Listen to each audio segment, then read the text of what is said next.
competition. I don't know. There's a lot of other players on the roster that I do know I want to talk about. You guys will hear all things 49ers, whether it's quarterback, other position players you guys want to talk about. We will do that right after this.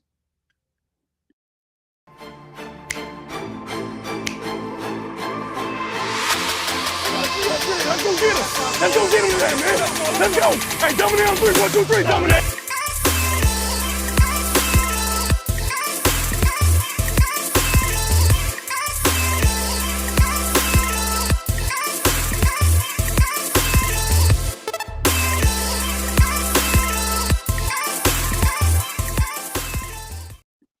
Welcome back, Clutch Gene Sports. This is my co-host, Rohan. How's it going, Rohan?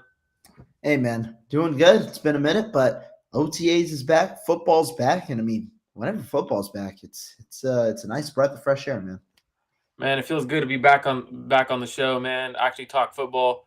A lot of things with personal life been going a little crazy and stuff like that. Families been a little sick and stuff, so stepped away for a little while, but now we're back. Things are moving forward. Rohan, a lot to talk about, right? Second day of OTAs in the sense of media being present. A lot of things are going on. A lot of conversations are going on Twitter.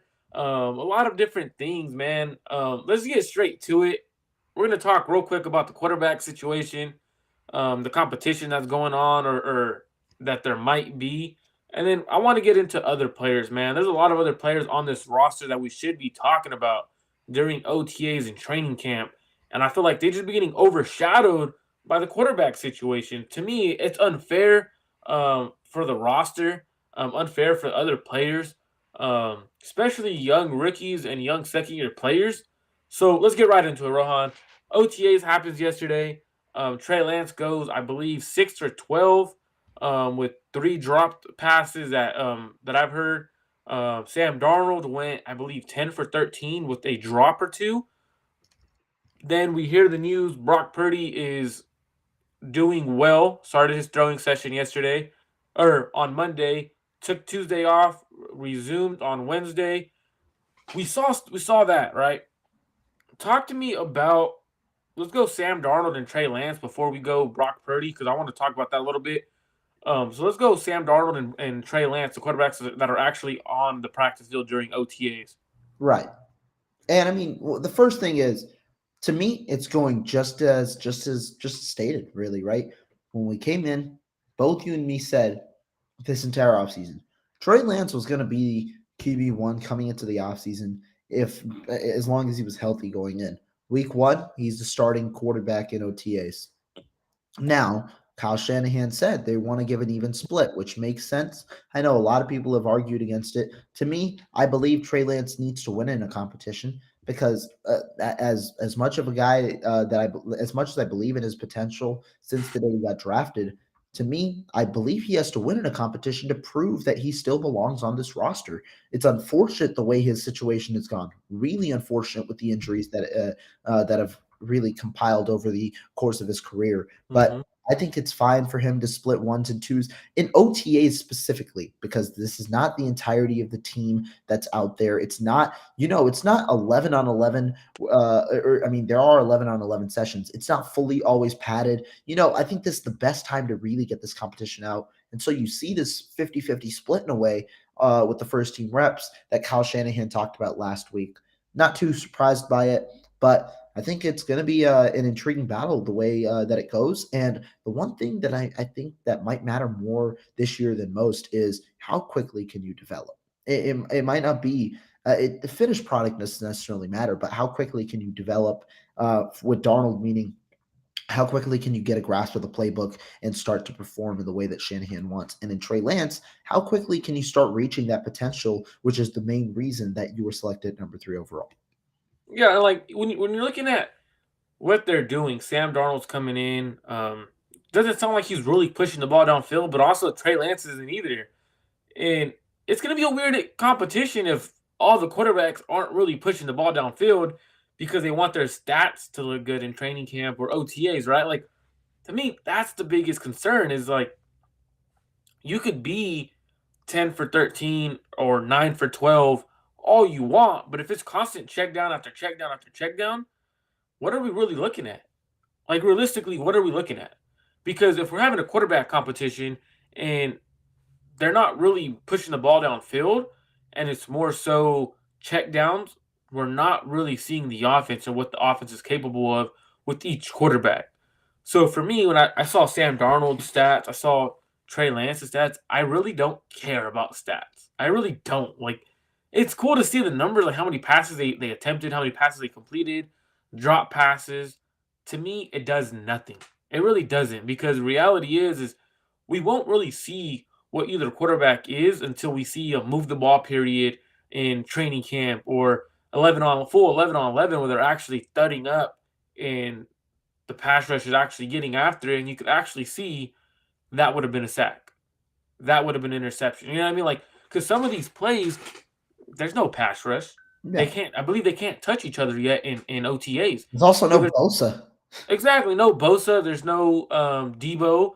You don't. There's like a lot of no Trent Right. Williams. So when you look at it realistically, is the offense there? No. I think, to me, the real competition right now is more so Trey Lance within himself. And what I mean by that is, can Trey show the 49ers, and then I mean by the 49ers, Kyle Shanahan and John Lynch, that he's actually gotten better working with the quarterback coach, Christensen, and Patrick Mahomes? Has that improved him enough where it's like, hey, we might need to actually turn this into a real quarterback competition? Because from what it became, right, it was, well, Trey Lance is going to get traded. Trey Lance is going to get traded. Brock's the guy. Sam Darnold's ahead of him. To John Lynch recently saying it's a quarterback competition. Full blown. That's the first time I've heard where John Lynch sounded convinced that it was a quarterback competition. All the other times, like, well, competition is always good. He's never said a quarterback competition. He's always said competition is good. Never said this is a quarterback competition. We've heard it from Kyle. Now we've heard it from John Lynch. Right. Great. They could continue this competition into training camp. I don't know if you want to continue talking about it, but I kind of want to get to some other players. Let's do What that. we're here Let's for do that, beyond because- OTAs, right? OTAs and beyond. We got to give everybody else some love. It's been a lot of quarterback talk, and if we're being honest, there's not too much we can take away at the moment, right? I mean, sure, we can talk about Brock a little bit with that throwing session, the one throwing session that has people amazed or whatever, but not too much to dive into it. But there's a lot of other storylines that are starting to build up with the 49ers that aren't necessarily being talked about as much. No, absolutely. So BA, right? Like, literally the thumbnail is BA, where he's like, I'm gonna take off. I'm about to take off. Like, I've never, I don't want to go to BA right away, but I want to talk about a player, and the reason why I brought up BA is I want to talk about a player Brandon Aiyuk mentioned in his press conference yesterday. Talks about Ji'Ayir.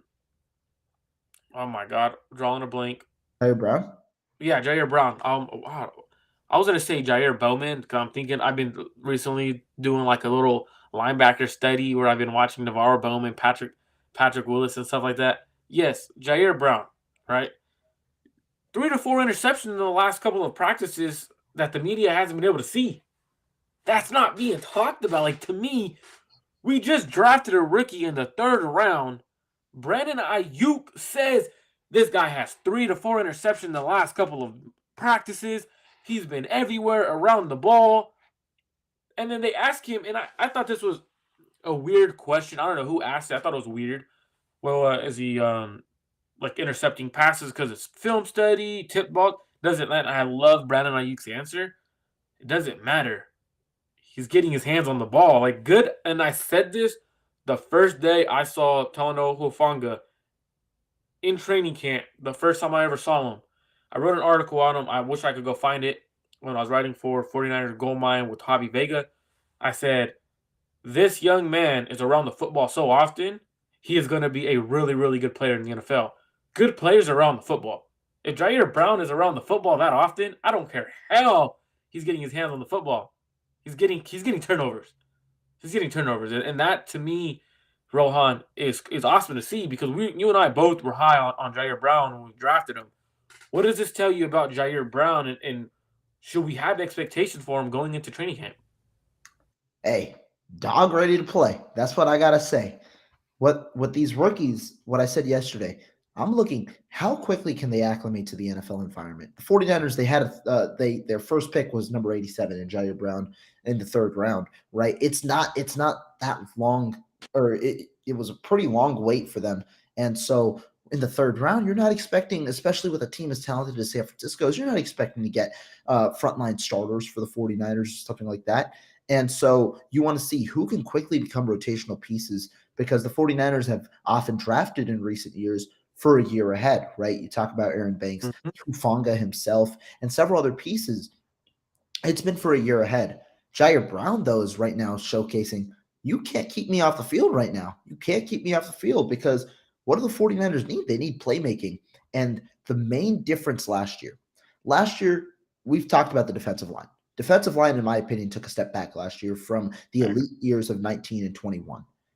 But why did the 49ers defense have as good or even better numbers in terms of statistics? Well, their pass defense was elite.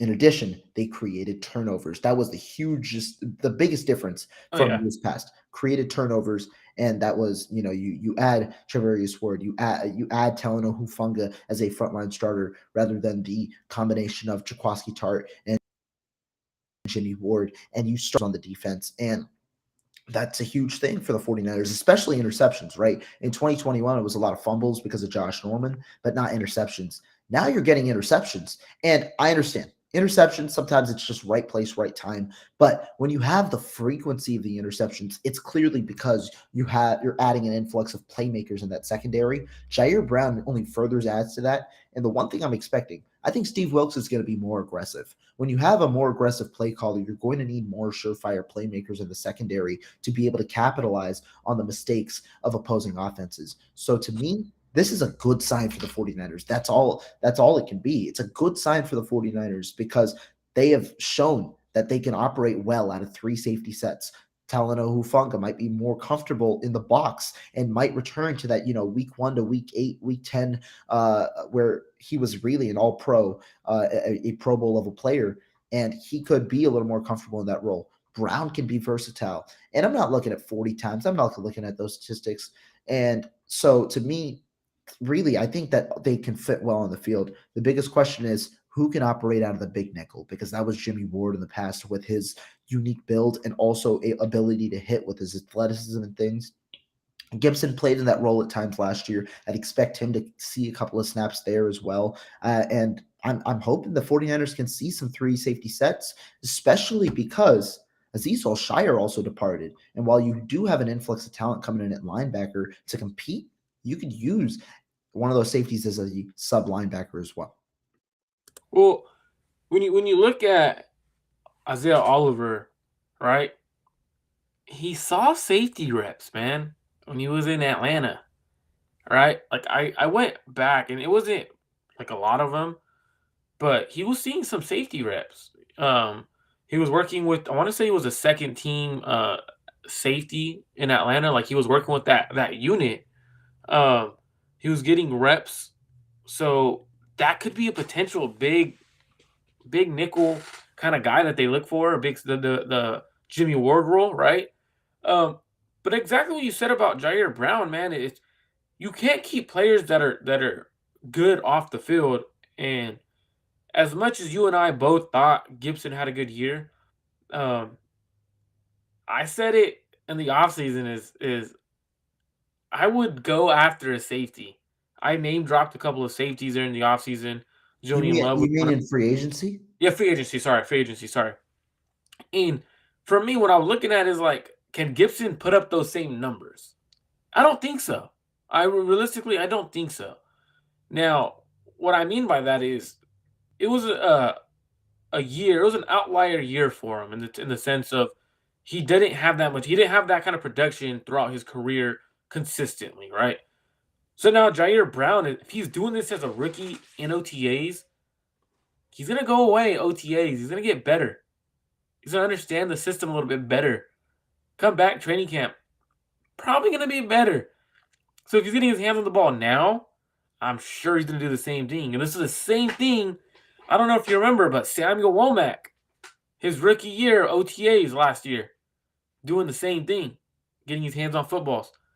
Started seeing it in preseason and the joint practices they had. So for me, I think Ji'Ayir Brown could push, and it's crazy saying this, a third round pick pushing for a starting safety role. Like, I think it's possible. I really do. I think we are looking at the 49ers starting safety, Ji'Ayir Brown. I think this is the first moment his coming out party. I'm going to say it's coming out party. Brandon Aiyuk should have put you on notice if you're a 49ers fan, in the sense of you don't see BA shout people out. Like, he really doesn't. Like, normally, oh yeah, that guy's good. Yeah, yeah. Same thing with Darrell Luther, right? Hey, how's Luther? Who's that? What number does he wear? Oh, 28. Oh yeah, he's been cool. Like, that's normally how BA answers questions. Um, and the fact that their locker mates, it could be that he's bumping up his locker mate, giving him some confidence. But he sounded like Brown was a stud. Like, he's doing his thing. Now, you did mention the defensive line. I wanted to talk a little bit about this guy because we got to see him at the podium. That was nice to see him in his. Every time I see him, I love seeing. I love seeing Drake Jackson at the podium because I don't know if you guys. He got that I don't know. energy, man. He It's got some good, energy to him. good energy, but it's the little glasses for me, right? It gives me the E40 vibe. Like, you know what I'm talking. E40 with the little glasses, bigger guys. To me, I love it. Like, so for me, Slick68 goes on and says media won't give Jay Brown credit. They'll twist it as Trey bust. Sorry. I don't think that's the case. No one knows who the interceptions are off of. At least I don't. So I don't think that's the case. Shout out to Mariah in the house. Appreciate you for tuning in. Raymond Martinez. Brown has an advantage that Huff should be able to take him under his wing and avoid taking the cheese. It's huge advantage that there's a safety with ball skills in Huff to bring him along the way. I think yes, but no, because when you watch Hufanga at USC, he's always taking the cheese. He's always been a guy that tries to jump routes or tries to do the extra mile, which caused coverage busts. Ji'Ayir Brown, not so much. Like, he did jump routes in college, but it was a smart route jumping. It wasn't like him jumping these routes because it wasn't careless, I should say. Like, he understood what was going on, the concepts. No one was behind him. He can jump the route, I should say. Like, he understood that part. So I don't think it's good or bad that I think Huff will take him under his wing, but look who took Hufanga under their wing. Gibson. Gibson's not going to be one of those jerks or the veterans that's an asshole, in the sense of he's legit going to take care of him. Like, that's who he is as a person. So I think he should lean on whatever Gibson told Huff, lean on that. No, definitely. And I mean, one thing Gibson said that a lot of people don't necessarily remember, what's the reason he came back? He loved the youthful energy that Talanoa Hufanga bring. It gave him a different love for the game at his age 34 season, when he was primarily pretty much out of the league, got a chance with the 49ers, and now after a really successful season is coming back because of a guy like Talanoa Hufanga.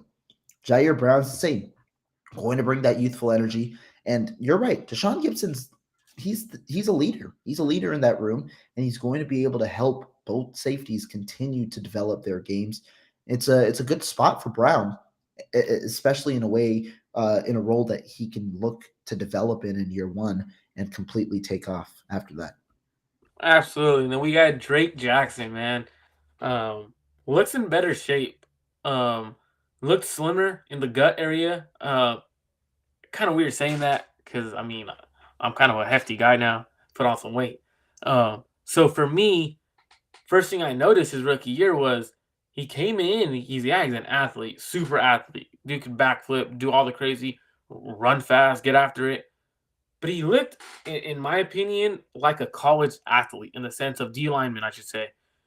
Bigger in the sense of they're strong, but they're not physically fast and strong at the same time. And what I mean by that is when you get to the NFL level, you lose all your fat and turn that into muscle, but a fast muscle. You want it to be twitchy. You don't want to lose your weight and gain weight the wrong way. And I think that's what he did. He's attacked his body the right way. Stephanie said he's part of the 3 plate club. He's benching 315, squatting 400s now. He looks good. Um, he sounded energetic. Is he going to make a jump, Rohan? I mean, at the moment, it seems like the 49ers are confident that he will. And we like, there have been a lot of stories about the 49ers front office or some coaches saying through the offseason, man, we've seen this guy working hard. We've seen this guy, they've heaped praise and said that this is this and this and this is going to happen behind the scenes. And then when we come back into the season, we don't necessarily see that. This time, though, it happened. Steve Wilkes, John Lynch said, this guy's working. He's putting his work into the weight room back in January during the exit interviews, and that they were excited that he was already in the building and things like that. It showed, man. He's up 13 pounds already in, 3 months or so, or 4 months. He's up 13 pounds. He's slimmer. He needed the muscle. And the big thing is the self-awareness. He himself said at the podium yesterday, yeah, I wasn't ready for that end of the season kind of run. Pretty much, he was just saying it essentially wore him out, and that his goal was he got to get bigger so that he could be more endured for the entirety of the season next year. And the 49ers are going to place him in a big role at the moment. Now, do I think Jake Jackson's role on this team as a starter is solidified? No. The 49ers have cap space. I think they've got 8-9 million in cap space. There's a significant amount of valuable edge rushers out on the market. What is this, though? It's essentially a tryout for Drake Jackson. You got the keys to the system. We don't need a single one of those guys until training camp. Those guys are ready to roll. They're plug-and-play players. You got the keys to the system. You show us from now until training camp, throughout OTAs, throughout minicamp, show us with your progress both on and off the field that you are not only improved as a pass rusher, but also as a run defender and with your endurance. If you can prove that, you've got a chance to be a starter. If not, we'll help you with your development. We'll put you in a more of a rotational role, allow you to do what you do best, and we've got the money to bring in somebody else. That's the way I view the situation, but I'm very positive about Drake Jackson. Love the draft pick when we had him. I gave him an A grade. Don't normally give too many A grades, but it was a second-round pick. Gave him an A grade. Thought he was a higher talent than where he should have gone. And right now, the number one thing was, remember, back at USC, a lot of weight fluctuation. A lot of issues with weight fluctuation. It was going to take a year for him to get to the mold that he wanted to be in the NFL. I think that right now, he's getting closer and closer. He said he's still looking to improve that weight. He's getting closer and closer. But yeah, it's a good tryout right now for Drake Jackson. But regardless of whether he starts or not, still expect him to have a solid role on this 49ers team in 23, given the edge depth that we currently have on the team. I 100% agree with you because seeing him at the podium, he looked in better shape. He sounded more energetic. Like he knows what he has to do year 2. Now, the biggest question is, does he put it all together, right? Because he had 3 sacks in like a 5-game stretch where he looked really good and then he kind of just fell off. And to me, I think the 49ers are putting a lot of trust in him. And like you say, like going from OTAs to training camp, if in training camp he doesn't look good, they could always sign a guy like Yannick Ngakoue, like that we've been saying they should sign. But it also could be some of these veterans are like, you know what? I don't want to go to OTAs. I don't want to have all this mandatory mini camps, mandatory this. Nah, I show up to OTAs when I'm ready. I'll be ready. I do think the Niners need an additional edge rusher, whether that's Robert Beal, who steps up as a rookie. I did not really. I know Kevin's in here saying Austin Bryant, who was on the team. I'm not too big of a fan of Austin Bryant. 6'5", 255 probably. His stats over his career, they're not impressive. I mean, he has 4.5 sacks in 4 years, I believe, with the Detroit Lions. I think he's a camp body. Like, I really do. I don't think Austin Bryant makes his team at all. For those of you that are on either channel, this is the perfect time. I think we're on the 25-minute mark. Make sure you go subscribe to both channels So what we talked about prior. So if you're just joining the show, the first 10 minutes was the quarterbacks OTAs. We didn't really want to touch on the quarterbacks and stuff. We wanted to get into Ji'Ayir Brown, Drake Jackson. We're going to talk a little bit about more players, that expectations we have for them. Kind of give you guys a little bit different perspective. Like we don't want to talk quarterback every day. So today we're talking a little about some of the first year players or second year players, possibly a couple of more players, on and how we feel their expectations should be for them moving forward. So Drake Jackson, in my opinion, is a guy who could come in and solidify it. Like he could come in and say, "Hey, this guy is balling out of control. Like we cannot keep him off the field." His extra added weight is impressive. Um, but I don't know, because the way you draft Robert Bill, who is a speed rusher, they tell you he could just get out to the quarterback. Arik Armstead could kind of move outside because of the on base downs. You have Javon Hargrave inside. Base down isn't the greatest against the run. Would probably benefit Hargrave if he was next to Armstead in the run and on rundowns. So it's kind of interesting to see how they're going to use the D line, because I could see a starting D line of Arik Armstead outside, Javon Kinlaw or Kalia Davis next to Hargrave, and then Bosa, or either switch those two interior guys. So it all depends on how they view the D line, because if Drake Jackson struggles against the run, I don't see him on the field starting. Like I really don't. Like you gotta earn the respect of the rest of the D line by stopping the run to get after the quarterback. It's very rare you see defensive linemen or edge rushers get rewarded by just going Yeah. after the quarterback. Like they usually ask you to stop the run, at least part of the 49ers defensive line room. And real quick on that, I like what you just pointed out to stop the run. I like this analogy on both sides of the ball. For receivers and tight ends, for the 49ers, the philosophy is the main goal is catching passes, but in order to catch passes, you're going to need to be able to block. Danny Gray pointed it out, and I think that's just been a huge part of their philosophy overall. With the defensive line, in order to see the field as a pass rusher, you're going to need to show some steps as a run defender. Because, I mean, when you're on the field as a pass rusher, as opposed to the offensive side where you know whether it's a pass or a run situation, you don't know whether it's a run or a pass situation. When you're on the field as a pass rusher, you're still going to be needing to do your role in run defense at some point, and so it's going to be important for whoever it is, be it Drake Jackson, be it even Robert Beal or a free agent signing, to mhm. be able to showcase something in the run game as well. Yeah, absolutely. And Raymond, we weren't really trying to talk about the quarterback situation much more, We'll but answer this one though. we'll answer this question though, because you're always here watching us, man. And your last name is just incredible, man. An incredible last name. Was it the same story last OTAs? There was a lot of checkdowns, and then when minicamp came around, it opened up. Yes, because Kyle kind of implements his offense a certain way where everything is, and like if you go to his offensive playbook, a lot of people have it. You ask me, I'll send it to you. I don't mind. Um, but the way it works is he implements the shorter stuff, the Mhm. smaller stuff, and then he starts expanding his offense. Like he builds the base blocks and then gets wider and wider. So it was kind of the case last year. Um, so it might be just the way Kyle likes to do things. Hey, we're working on the shorter intermediate stuff, but then yet we were seeing bombs, like a 40-yard bomb from Trey Lance, a 25-yard pass from Sam Darnold. So I don't know what's going on. I'm not there. We're kind of just building off of what a lot of the reporters are saying. Guys like Matt Miyoko, Ken Eman, Grant, um, Matt Barrows, guys like those guys, man. It's not necessarily we're um, looking at stuff like that. So for us, that's kind of what we're doing. So that's where we're gonna go.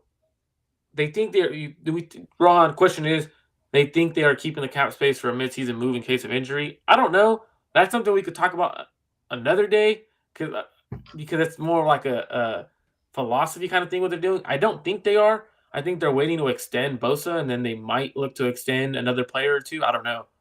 Yeah, I mean, when you talk about cap space, there's a lot of things they could do. Right now, a lot of people question when they restructured McCaffrey because it freed up cap space at a time where they didn't necessarily need cap space, right? So right now they're sitting around 10 million. The Bosa extension We'll see exactly how it goes. The big thing will obviously be the signing bonus. I'd assume his cap hit decreases just a little bit, but they have room to where if they want to front load it a little more to save themselves some space in the middle years, they have a little bit of room to do so. So you could do that, extend somebody, bring somebody in if somebody gets injured in camp.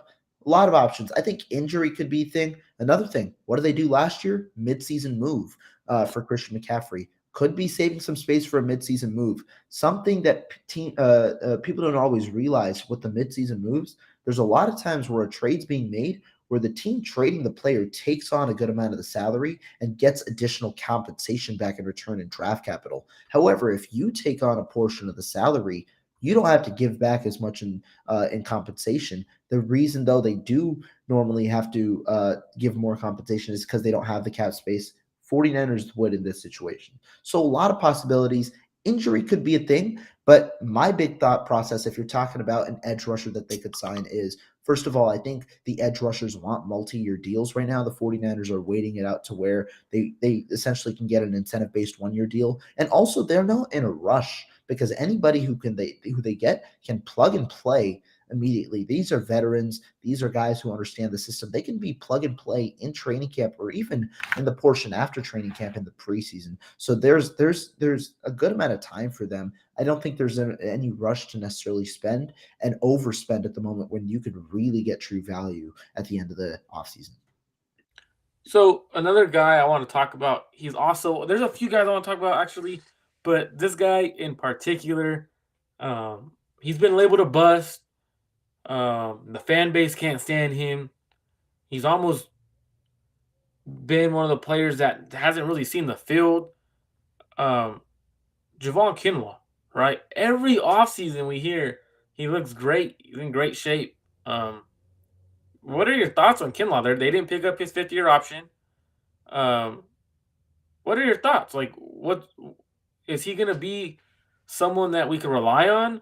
Should they cut him? And that's probably like a big cap hit. Where do they trade him? What do they do with Javon Kinlaw? Is he a productive player for the 49ers this year, Rohan? Man, this is a good question because, like you said, odds are always against Kinlaw with the injuries that he's faced. And I'm going to be hesitant to say that he's going to be a productive player this year, but I don't necessarily think it's only about Kinlaw. Do I think he's in good shape? Do I believe those rumors? Yes. I think Kinlaw, I'm not surprised that he's having a good offseason. Remember, another part about Javon Kinlaw, it's what his 4th season that he's going into. Still hasn't really had many productive off seasons. He's been dealing with injury after injury. Not many off seasons where he's really gotten into the entirety, or he's really gotten into the full off season by himself. First off season was the COVID year. Then obviously the last 2 dealing with injuries, and now this is his first true off season. And so I wonder how it goes and really hoping to get into one-on-ones later in the offseason. But for me, for Kinlaw, the reason that I find it a little harder for him to be productive in comparison to years past, that defensive line room, defensive tackle room specifically, has got a good amount of bodies. It's deep. And when you talk about the players, I think you can make an argument for several of those players to have prominent roles for the 49ers in 2022. Remember, the big signing, Javon Hargrave is there. That's a 3-down player. The 49ers are comfortable playing him on 3 downs. They're comfortable playing Ark Armstead on 3 downs. But then in the rotation as well, where snaps are going to be limited compared to last year because it's not necessarily going to be as big of a rotation with the 3-down players, you have T.Y. McGill, a guy who shined last year. You still have Kevin Givens, a guy who can be a starter on other teams at the defensive tackle position. You've got the big riser in Kalia Davis, who you and me have been very, very hyped about since he got drafted by the 49ers. And I can Most people expect don't mention him, but thank you, Rohan, for mentioning Kalia Davis. and Most people forget yeah, to mention him, but he's pretty much a draft pick this year. Because I'm glad you mentioned him because that was one of the guys that I wanted to talk about literally right after Javon Kinlaw. Thank you. and I'll go even one step further. I think that the 49ers could experiment if Ark Armstead kicks outside. The guy that they put in the middle is Kalia Davis, opposite of Javon Hargrave. I think that that is a possibility because you've got explosiveness in Davis and a big body in Hargrave. Would not be surprised if they go with that alignment at some point this season. But I just named 3 guys in McGill and Javon. Sorry, and McGill and Kalia Davis, and then also in Kevin Givens. That's 3 backup defensive tackles. That's already 5 on the roster with Hargrave and Armstead.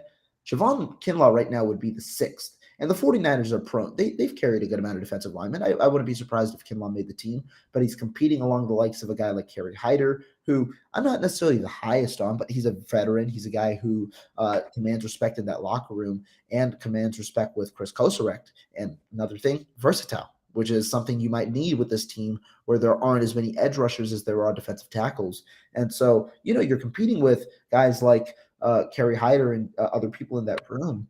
And so it's tough to see.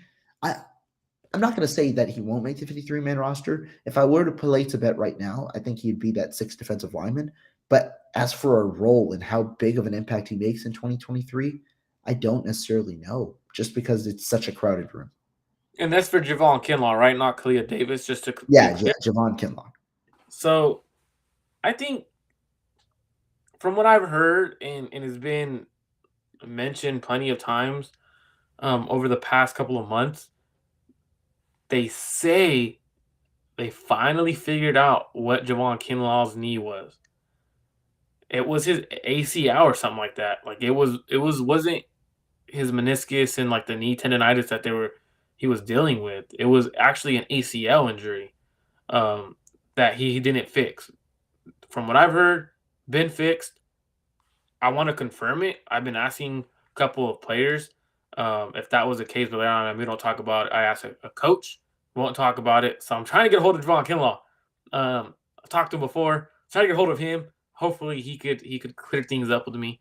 But if that's the case, if he's fully healthy, I think he'll be productive. And I'm not saying productive like, oh, he's gonna get 7 sacks. No, like I think he'd be a good run defender. I think he gets you 3 or 4 sacks. I think he's one of the better defensive linemen on the 49ers when fully healthy. I think he's better than McGill fully healthy. I think he provides more than Kevin Givens fully healthy. Now, for me, what I want to see is just get on the field, man. Go have fun. He's battled injury after injury after injury. Go have fun. Literally, that's all I want. I want to see him go on the field, have fun in training camp, push for a spot in the rotation. Because if the 49ers decide to cut him, they won't lose out on much. Yeah. They lose out on a $5 million dead cap this year. If they decide to trade him, they take a $2 million dead cap, and I believe the team that picks him up would take on a $2 million salary, right? Salary. Yeah. So he's tradable, he's cuttable, but I wouldn't want to see a guy of his caliber get traded the year he picks up. Like, right? Like, it would just suck. Like, I hope he's doing well. I just don't know how much the 49ers could look to continue seeing him on their roster year in, year out, where it's constant injuries.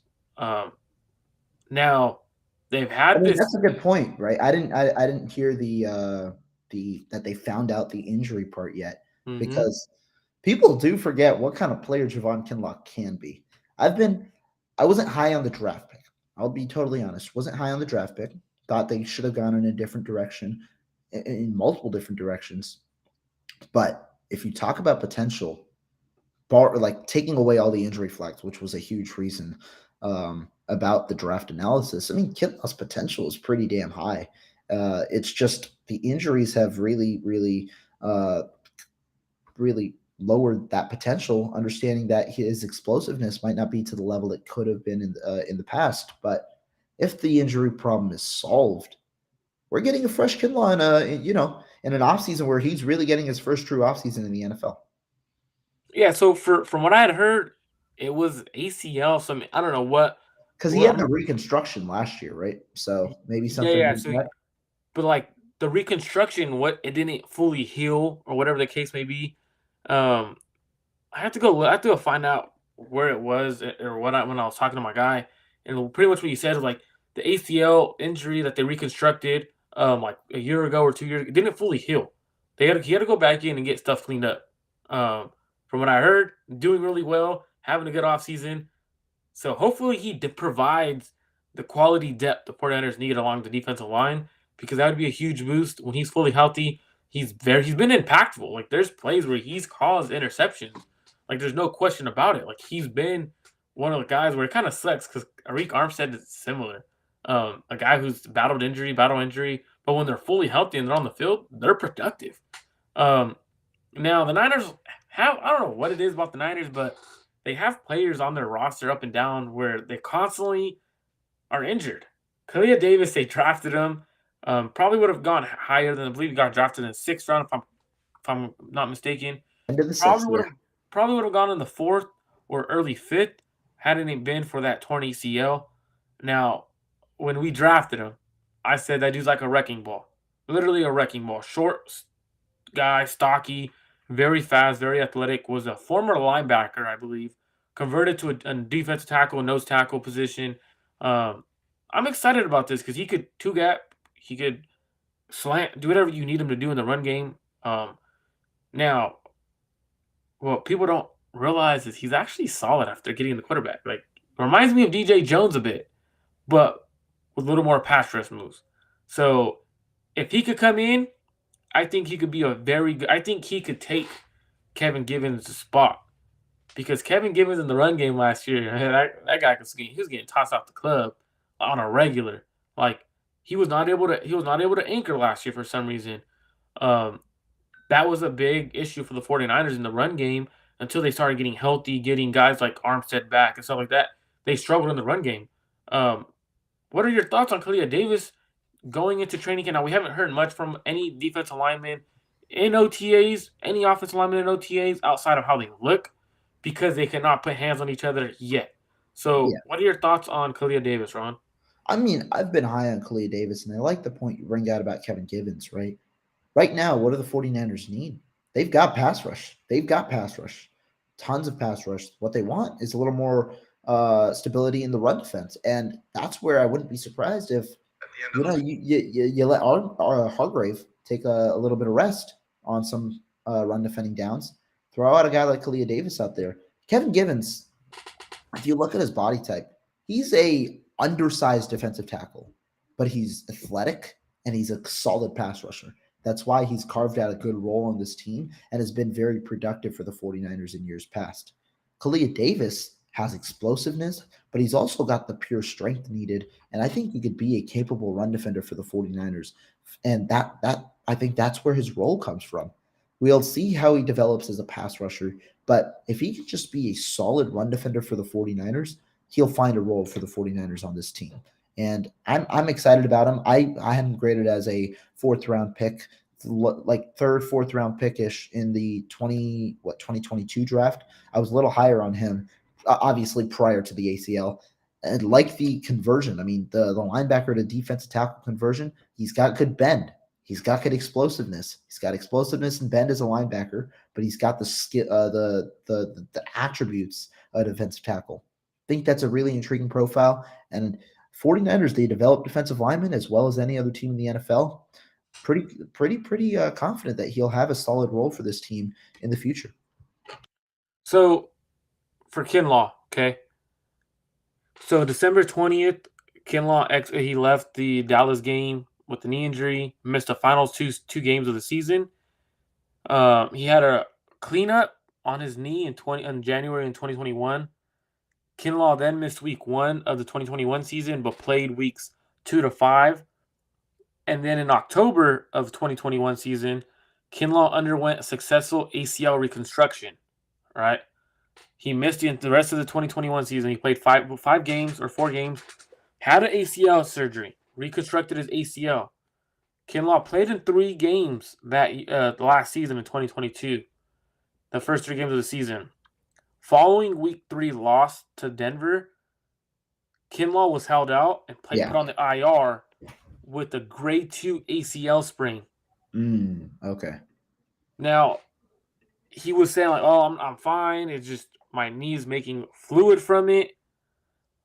They went in, did a procedure on him. December of that same year, 2022, he came back from the injured reserve to play in the final 6 games of the season. Now, Doctor Pandya, he's on Twitter, the UCSF Department of Orthopedic Surgeon. Pretty much went on to say like some issue with ACLs. Sometimes it takes 18 months. Sometimes it takes 9 to 12 months. He goes, so I wouldn't be shocked if that's what it was.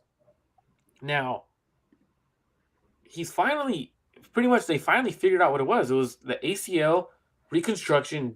Wasn't good. Well, I mean, I shouldn't say it wasn't good, but it was an issue. They went back in, cleaned it back up. He was out 12 weeks, which is 12 weeks is 4 months, right? Mm-hmm. After you got 4 months, which is around the timeline of when you get a knee cleaned up. It wasn't a full reconstruction, but a knee cleaned up.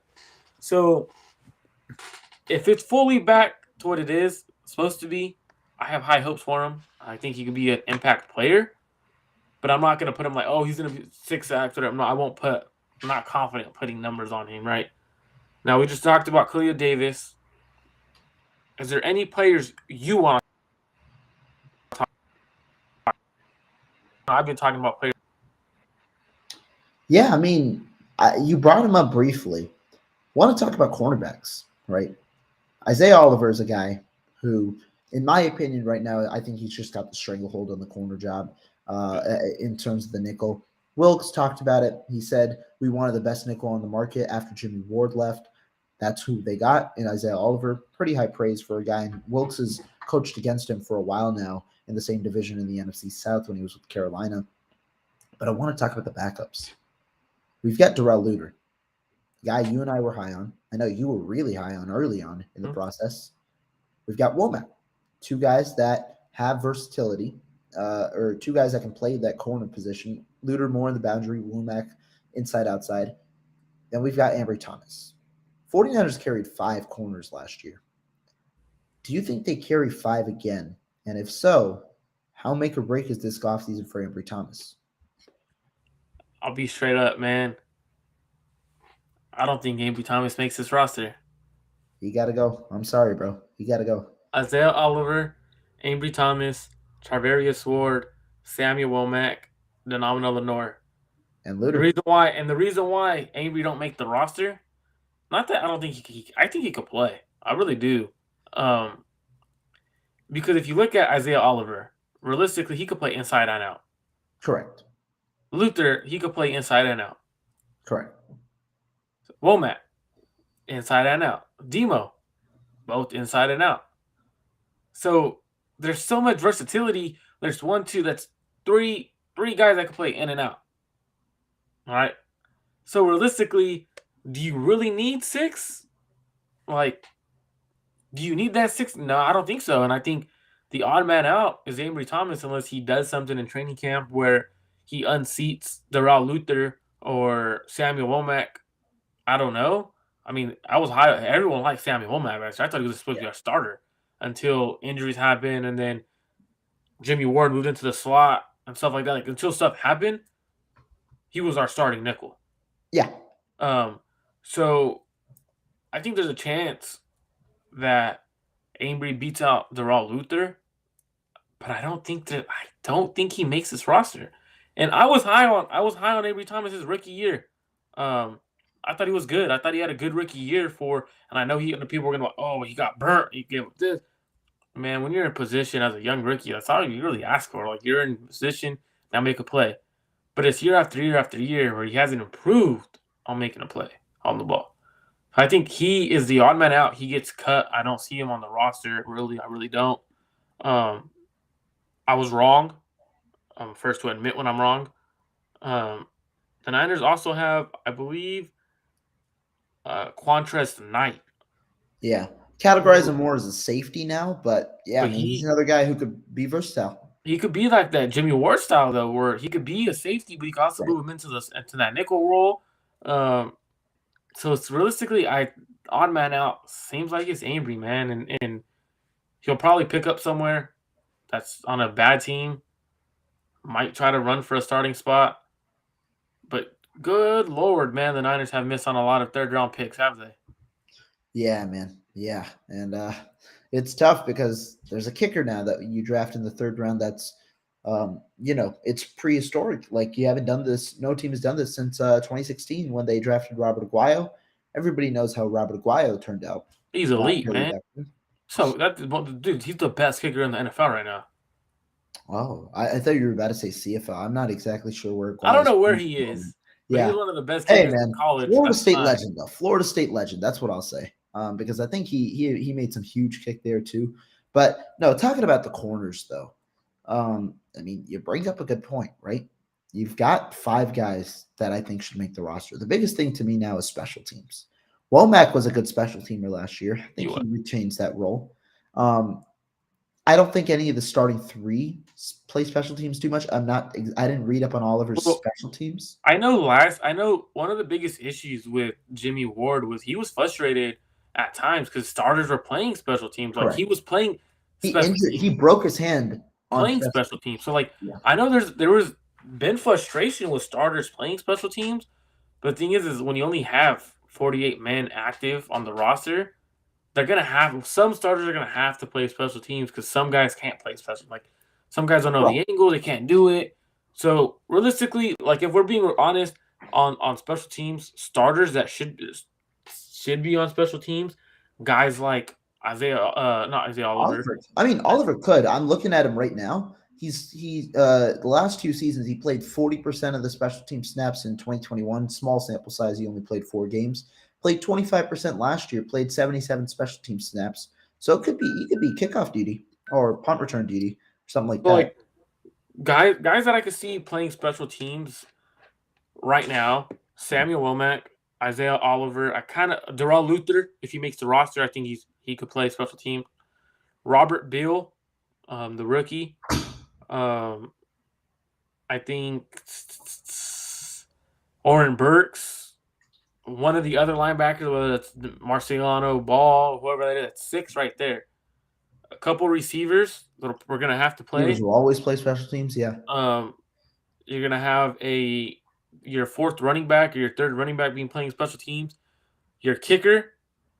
That's 9 players right there. The linemen too. There are going to be 5 linemen on the field anytime it's special. I mean, unless we're talking kickoff. Yeah, I'm talking kickoff. I'm talking kickoff and return. Like, even then, like you put somebody. Like I don't know, man. Like it gets interesting and dicey because you don't want guys like Talanoa Hufanga, but he'll still play special teams. Correct. Yeah. George Odom, is he going to make play special teams? He'll play special teams. But is he going to make the roster? Oh, let's talk about it. Safeties. That'll be your last topic of the day because I was going to bring up Taylor Hawkins and some of the other guys. Let's talk about the safeties because my question earlier, 2-parter. We talked about corners. If you carry 6 corners, you carry 4 safeties. If you carry 5 corners, like the 49ers did on their 53 last year, you carry 5 safeties. Seems like we like that 5-corner combo where it's the 3 starters in Ward, Lenore, Oliver, and then you've got the 2 backups in Womack and Darrell Luther. You've got 5 corners there. Got room for 5 safeties probably. What are you thinking? I don't think Odo makes the roster. Now, if you cut him, you take a $1 million dead cap this year, a $1 million dead cap in 2024. You save like $800 million this year, right? So it's not much. You really don't lose much or on either years. But okay, you got Tashawn Gibson, who I think makes the roster as that veteran presence in the safety room. You have Talanoa Hufanga, who's guaranteed to make the roster. Ji'Ayir Brown, who I think is guaranteed to make the roster. That's 3 safeties right there, right? I'm interested in what you say because I'll just say straight up, I think I'm going to disagree with you here, but I'm interested to hear what you say because I know you've got some very interesting takes on the safety room. So when you look at the safety room, George Odom isn't that good as a safety. Special teamer? Pro Bowl special teamer, right? Like he's a Pro Bowl special teamer. But I think a guy like Miles Hartsfield, coming from Carolina, understands what Steve Wilkes likes. Taylor Hawkins. You also have guys like you categorize Quantrez Knight as a safety. I think those guys could take over on George Odom's spot as the safety, safety net safety, like the last resort safety, special teamer. Now, would it suck? Yes, but you're getting younger at safety with a guy like Taylor Hawkins or Quantrez Knight, or even if you want to go Miles Hartsfield, he at least knows what Steve Wilkes likes. He could coach that up a little bit. He understands what he likes. He could play special teams. So for me, I don't think George Odom makes the roster. I think one of the younger guys. The Niners love to use their practice squad as a redshirt year. They made sure they kept Taylor Hawkins and Quantrez Knight. Like, they did not want to lose those guys. Yeah. I think one of those guys replaces them. One of those three. I think that's a fair take. Here's what I'll say. I think there are 3 guarantees, right? You talk about Hufanga, you talk about Gibson, you talk about Ji'Ayir Brown. I said I think there'll be 5 safety spots right now open. You got 4 guys competing for 2 spots. George Odom, Miles Hartsfield, the 2 young guys in Quantrez Knight, Taylor Hawkins. Now, this is an intriguing part. When you talk about Miles Hartsfield, I think he's versatile. I think he played a bit in the box, a little bit, played a little bit of nickel. He can play safety. Started 10 games for Carolina 2 last year. Has experience on special teams. Played his entire rookie year on special teams. Had 150 snaps or so on special teams this past year. So he's got experience. Taylor Hawkins, Quantrez Knight, a little bit different in their safety builds. Hawkins a little bigger. Knight more of that nickel safety hybrid. Struggled a little bit at nickel last year. Moved him in the safety room. He's a little bit of a better presence there. You said it, though. They like to keep both of them. But I can't envision both making the roster. I do think that, especially with the deal they signed with Odom, even with the guys that they brought in, they envisioned it, in my opinion, as a 2-year deal. And I also think that when you have 3 solidified safeties in that room that you believe are going to be important, I think you've got insurance. I think you've got insurance for if one of the guys gets injured, you've got another guy that you believe can step in and play.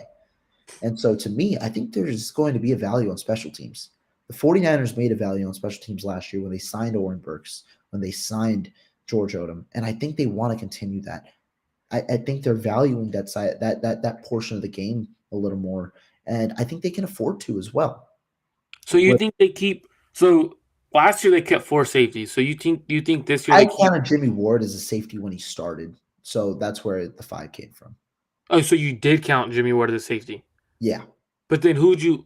So they had, in my opinion, they only had 4 though, because they had their initial. They had Tarvarius Moore on the 53 as well. So they had Tarvarius. It was Gibson, Hufanga, Moore, Ward, and well, Gibson didn't make the initial 53. I thought he did. No, I don't. I thought he did. Oh, wait, think he did. I think there was like some guy that they put on the IR and never played, right? I don't remember. Yeah, I believe they. It was a corner or something. Yeah. Yeah. So with Tashawn Gibson, I think he was that guy that was he was given the Dante Johnson treatment. Yeah. He came in when Ward was initially put on IR. But regardless, right now, I think they just with their cornerback depth, I think it's 5 and 5 that they'll end up doing, especially because some of those safety guys are versatile and you can play some of those guys as a big nickel or something like that. But right now, I think they keep Odom, and then Hartsfield, Hawkins, and Knight compete for that final spot. I think, that's the way I look at it right now, because I think they can't afford to keep one of those guys again on the practice squad for another year. I think they'll make it back on the practice squad, understanding you develop them for another year, and then they take over for Odom a year after. I mean, I could definitely see that. But the thing is, for me, it's do you value special teams more than a backup safety? Yeah, that's the big question. That's because, for me, I don't think they keep 5. I think they keep 4 in the sense of they could eventually sign someone off someone's practice squad or whatever to be that fifth safety. So when I'm looking at it, it's like, okay, on the initial 53, are they gonna value safety more than special teams? And when they're have guys like George Odom, he's a special teamer. He's not a safety. Like I realistically, I do like he's agree with not a that. good safety. He struggled in he struggled in safety play last year. You saw it in the Falcons game. I agree. So for me, I'm gonna value safety play a little bit more, and I think Taylor Hawkins would be the traditional free safety, deep safety that the 49ers could use as that fourth guy, because obviously you're gonna have if Gibson or Talanoa Hufanga go down by chance and they're the starters, first guy up is Ji'Ayir Brown. Like you drafted him in the third round to be the next guy up, right? Like so for me, it all just becomes what do you prefer more? And I think you're going more so on the side of you can't lose a special teamer like him. But I don't think I think Oren Burks makes the roster because they just lost Aziz Al Okay. Shair. So he's going to be that core special team ace. Last year they had one of the running backs. I want to say it was Mason playing special teams. Samuel Womack looked like a really good special teamer. So it's one of those. It's a tough situation, but I get what you're saying in the sense of you're gonna, as a team, you're gonna value special teams because of how they went all in on special teams last year, and their special teams went up. But the reason why their special teams went up wasn't the special teams players; it was their punter. That was the best year Wisnowski's ever had. So, like, give or take, I don't know. I don't know because now that I do think there's a reason to keep Odom special teams. I think special teams is very important. But I think we're both on the page where you're leaning towards special teams.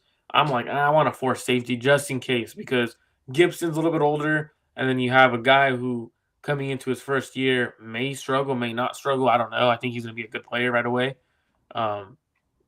We may not even need that fourth guy, so you might be right. And yeah, I mean, like the main reasoning behind mine, I can totally understand yours. The main reasoning behind my take is I think that when you talk about backup safety level play, I think you've got it. You've got it because you spent that third rounder on him, which is why I think you can afford. You'll have essentially in my plan with you have five safety, you'll have two backup safeties in Brown or whoever, and the fourth guy in Hawkins, and then you'll have a pure special teamer. But because you have such a big trust in the top three, I think you can afford to use the spot to fully solidify that special team spot because I think that's the best value you can get out of that spot. I don't think with the three safety sets, with the two safety sets, I think you have enough insurance at safety to where you can afford to utilize one spot at special teams and solidify that more. I get what you're saying. I think that's a great way to end the show talking safeties and George Odom potentially making the roster, not making the roster. I think getting a little in depth on roster talk. We talked about if you've been here, just getting here. We talked the first 10 minutes was quarterback talk. Don't really want to talk about that. And then we started talking about Brandon Aiyuk. We didn't talk about Brandon Aiyuk. You want to do it, or you want to Yes, go to the next we one? have to. No, we have Let's do it. BA, bro. This is a reason why the thumbnail is what it is.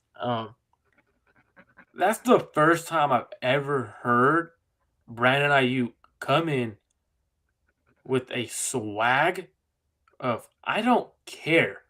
This is all business. Like he literally was like every question I felt like was him just be like, I don't care. I'm good. I know I'm good. 1,000 yards? That was nothing last year. Watch what I do this year. What do you take from what he was saying and like what are your thoughts from his press conference? He on demon time, man. Like he. I agree. I think this year changed him in a way. This is business brand Aiyuk now. This is his money. Like in the years past, we've heard a little bit about the frustrations. Obviously, him not getting as many deep targets and things like that. But then he broke out last year. But now you playing with his money. He about to go get a bag after this offseason. And he understands it. And it's all business. It ain't fun and games no more. But I think there's also a little bit more I like this. Like, people might take this level of swagger as he isn't being a Cocky. leader, cocky. He Yeah. isn't being a leader. I honestly think he's assuming a bigger leader role. When you hear him talk about his other players, when you hear him just the Oh way that yeah. he talks, I think he's more confident. I think he's a little like we've thought Brandon Aiyuk was a little more reserved. Debo Samuel's a little more of the cockier type. And by the way, when we say cocky, that is not at all in a bad way. You need a level of swagger to play some positions in football and play the level of physicality that the 49ers play in. So I thought it was a cool development, Been a Brandon Aiyuk guy. That's a guy who I believe is an underrated talent on the 49ers, and I think is going to be their guy for the future. And I mean, this is the first step to doing it. For me, what the question that when he answered is when I don't know who it was. They asked, "How do you feel about being the fourth option on a run first team?" Mm-hmm. And he looked like, "I'm gonna get mine. Like, it's cool. I'm gonna get paid. I'm gonna get mine." Yeah. Like, and then that's where it led to they asked, "Oh, something about something." He goes, "I'm about to take off." Yeah. And they're like, "What? You didn't think 1,000-yard season was you taking off?" He goes, "Like, that's just me touching the surface." Like, that was the first time I've heard Brandon Aiyuk speak like a true number one receiver. Now, we've seen him play like it, but he's always been like the more reserved, quiet, like, I'm going to do me. But that's the first time I've heard him go to the podium and say, I am him. Like, literally, that's what he said. Like, at the end of the day, that's literally what he said. Like, I'm him. You can't stop me. After probably his best performance in front of the media in practice since OTA started, you're not going to stop me, right? Now, he is the fourth option on a run first team, and I think he should not be the fourth. He should probably be the second or third, ahead of Debo in the pass game. Right there with Christian McCaffrey and George Kittle. Those should be your three guys leading the attack. What are your expectations for Brandon Aiyuk going into his fourth year? Got to be 1,000. Got to be at least 1,000 yards for sure. I think he gets a second 1,000-yard season.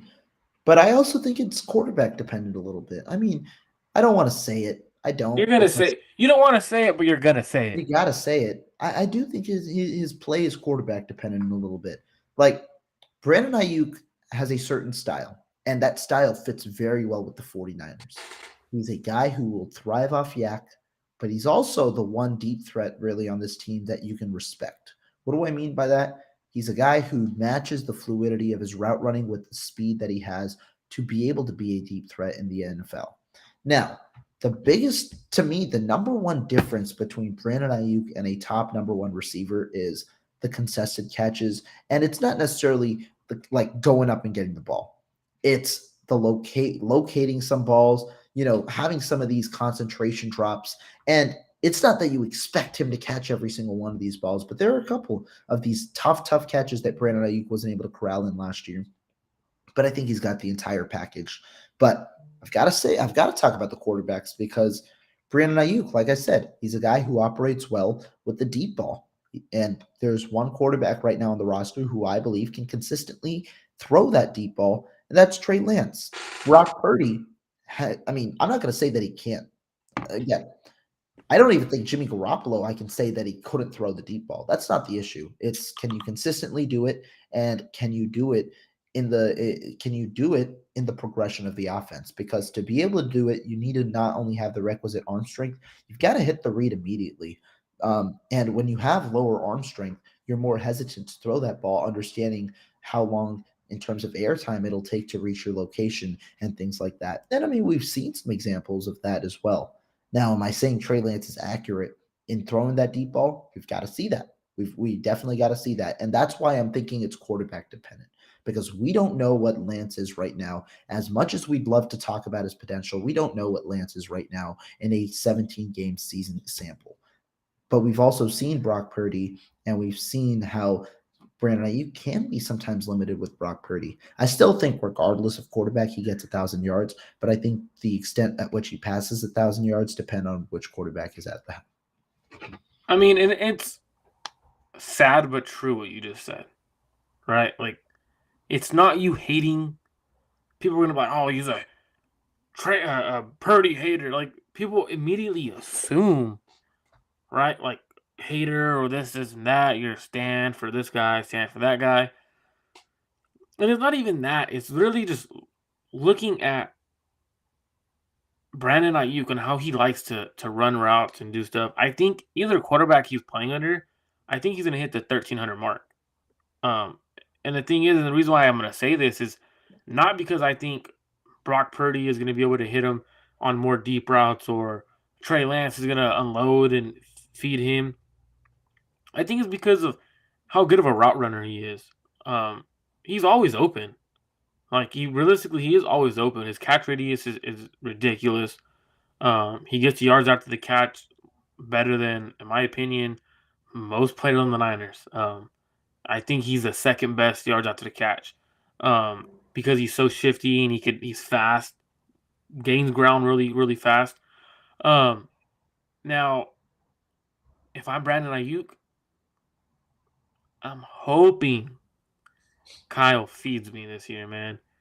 Like, let's not play this politics where you try to keep me under 1,000 yards or you try to keep me barely at 1,000.